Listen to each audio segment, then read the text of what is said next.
سلام عزیزای دل فرکوک، میخوام سیربابیج درست کنم که یکی از غذاهای اصیل گیلانیه و تو سفره‌های گیلانی جایگاه ویژه‌ای داره که با یک برش آب نارنج لذتشو صد چندان میکنه. پس بریم با هم درستش کنیم. دسته های سیر رو به این شکل برش های ریز میزنیم. با چاقوی اره‌ای باشه بهتره چون سریعتر و راحت‌تر خرد میشه. به این صورت خردش میکنید. داخل یه ظرفی میریزین، با آب نمک یه مقدار استراحت میدین، بعد آب کشیش میکنین.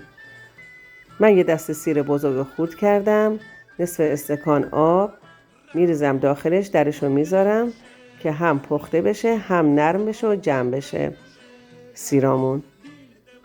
عزیزان، برگ سیرها که نرم شدن و یه مقدار از خامی در اومدن و پخته شدن، روغن مایه بهش اضافه میکنین، دیگه درشو نمیذارین و هر از چنگایی هم میزنین تا کاملا سرخ بشه برگ سیرها و رنگشون عوض بشه و یه مقدار تیره تر بشه.